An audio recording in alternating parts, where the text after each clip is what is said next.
if you're really trying to get better at our creators PvP, then you 100% clicked the right video. I'm going to give you guys a lot of information that will actually take your gameplay to the next level. This is a part 2 of the PvP guide series. I'm gonna drop the part 1 link in the description. And moving forward, as I learn more new strategies and techniques that can be utilized very effectively in PvP, I'm gonna be uploading more similar videos, so stay tuned. And if you take time to master all of these things that we're gonna break down today, you're going to see a huge improvement in PvP. I'm gonna talk about some mistakes that a lot of players make that really do lead to a lot of losses. And listen up, if you guys do enjoy this one, and only if you do, make sure to hit that like button, sub to the channel. I'm going to be working on tons of more content, and make sure to hop into those streams, man. I stream essentially every day on YouTube and on Twitch. I am absolutely blessed with the most amazing community out there, and I would love to see you guys live on stream. And if you have any kind of questions, whatever it is, just hop in and let me know.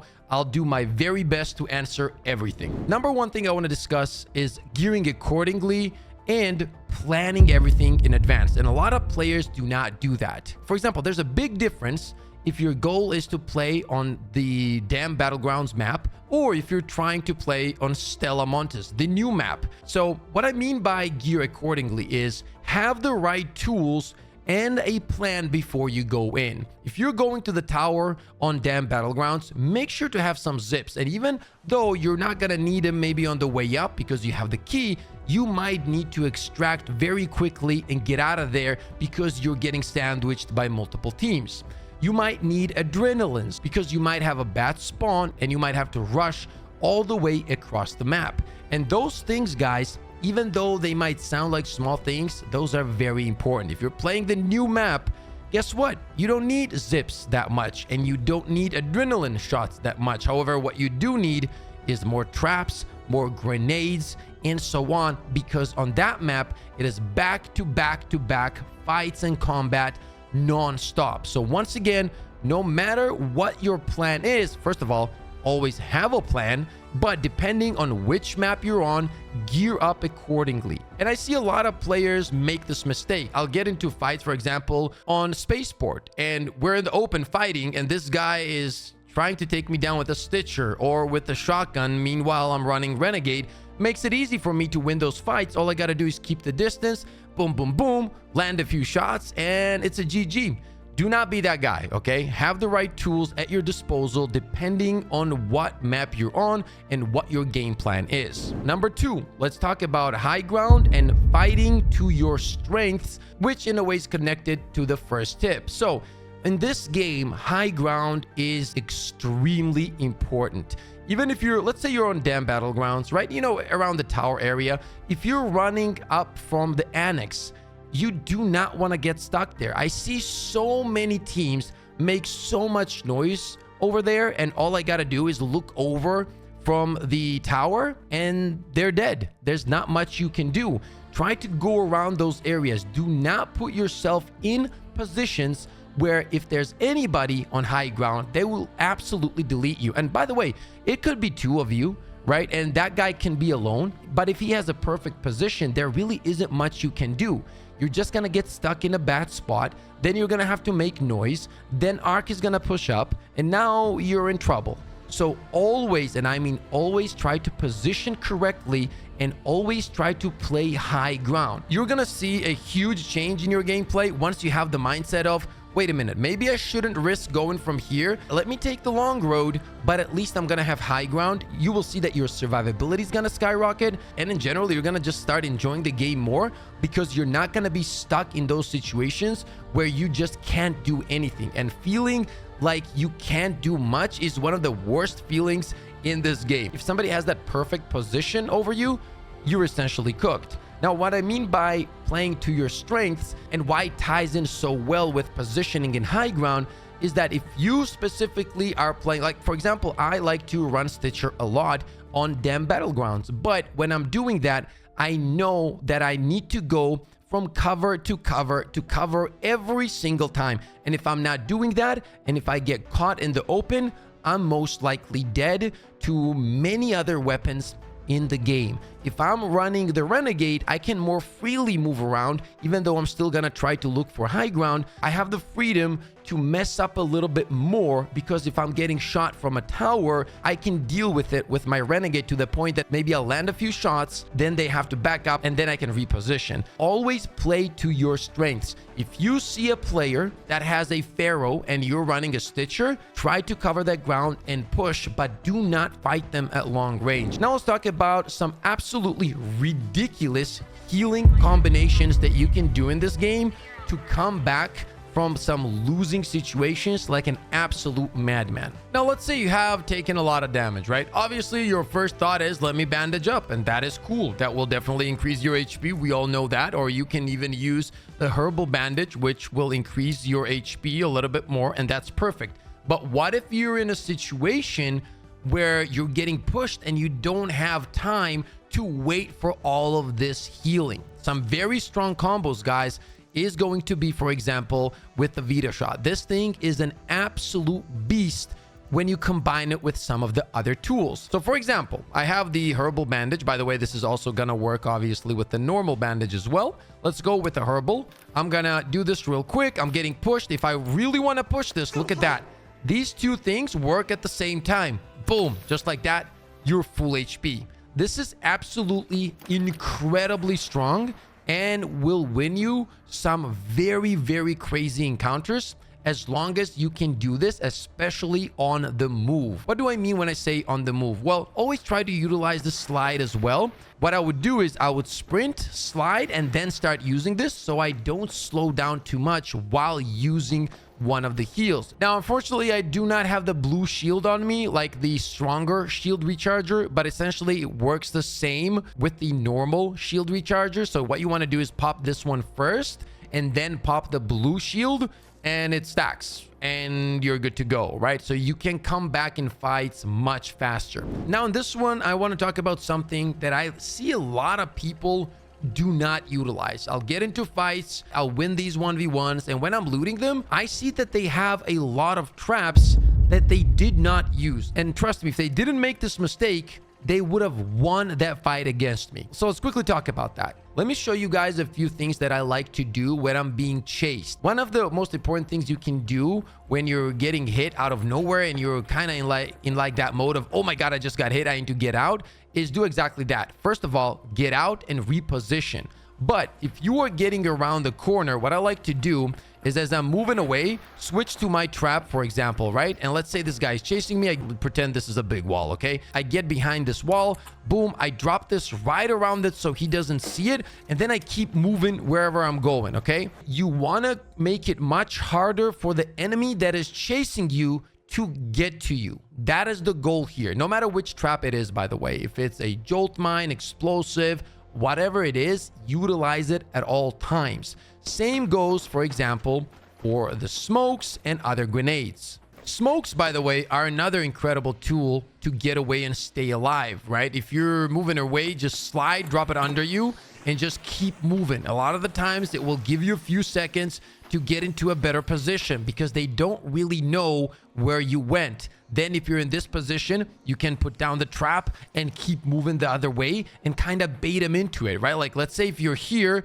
right? You dropped your smoke over there, you got here, boom, you planted a trap here. And once I drop the trap over there, I'm gonna try to get a better position, then get his attention, right? Like, let's say I take a shot, he's starting to push because he knows that I'm low, and I'm trying to walk him into the trap. Things like this make a huge difference, man. Especially when you're damaged, people have that confidence to push. But if you set those traps and use those smokes and explosives, you're gonna have a way better time. Now, one more cool thing that you can do is almost like pretty much one-shot people with the traps is combine them together. Like, if you have time to set up 2 traps instead of 1 when you're confident they're gonna be pushing you, don't be afraid to do that, okay? The more damage you deal, the easier it's gonna be to win those fights. So don't always just drop 1 of them. If you have, for example, as you guys can see here, explosives, drop 2. They're gonna get cooked up. It's gonna make the fights so much easier. Another big mistake I want to talk about is callouts. A lot of people do this, unfortunately,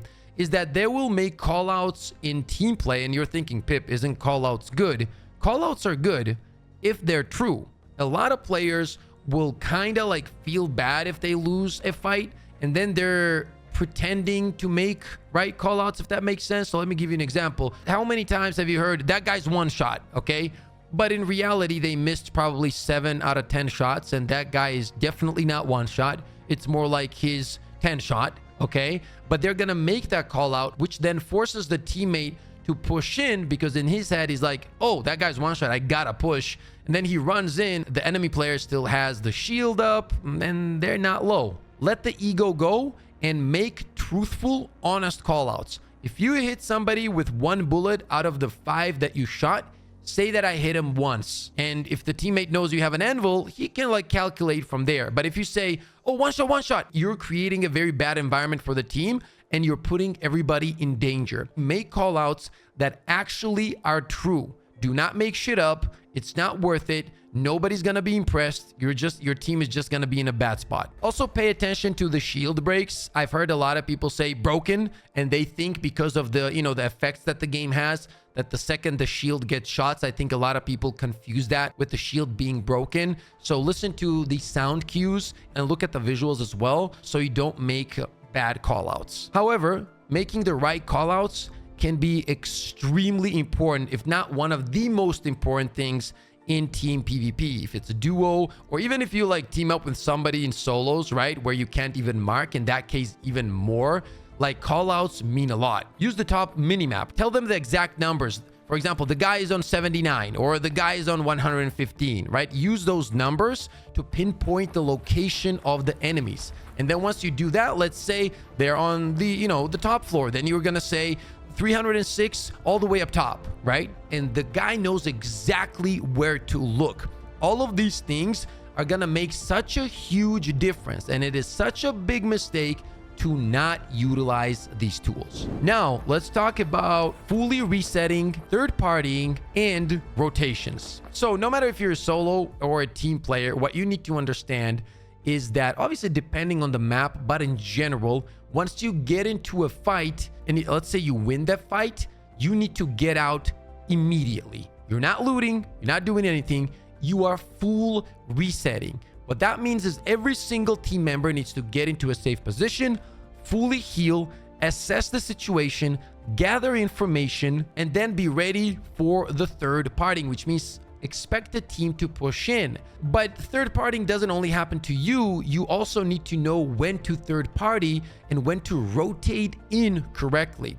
Let's say you hear 2 teams fighting. A lot of the times, if you're close, you should be pushing in. However, how you rotate into that is extremely important. So for example, if there's a team up there and they're going crazy, you're rotating from here, and then if there was a ladder here, you're just going up that ladder. It's not really that smart. You want to try to find a position where you have advantage over those teams. And the reason for that is you don't know the exact position where every enemy is up top. And if you make a bad push and rotate in a bad way, you're gonna end up in the middle most likely, and you're gonna get cooked.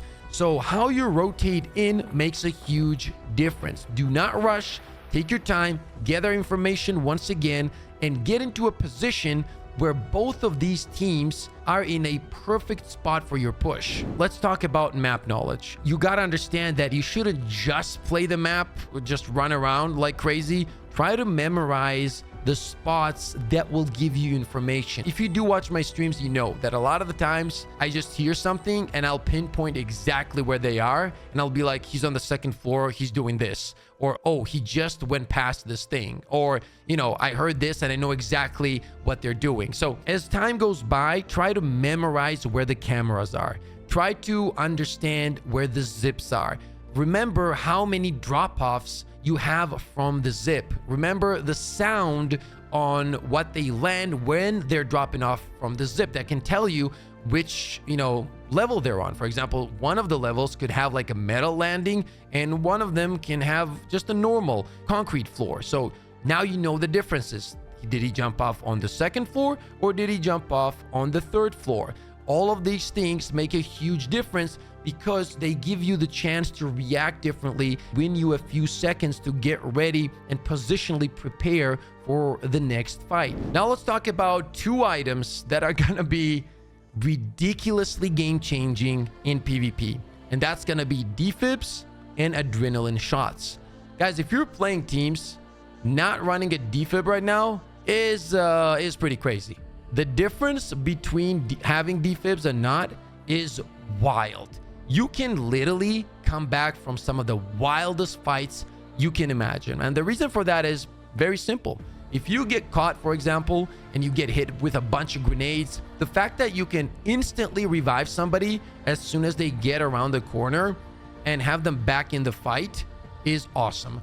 And I'm gonna be honest with you, we've lost a lot of fights because we didn't have defibs and the enemy team did. They just kept getting the guys back up. We would knock somebody, they would close the door, put down a trap, we couldn't immediately push, boom, they have the res. You know, next second, he's already fully healed, especially if he knows the tip that I went over when it comes to the insane heal combos.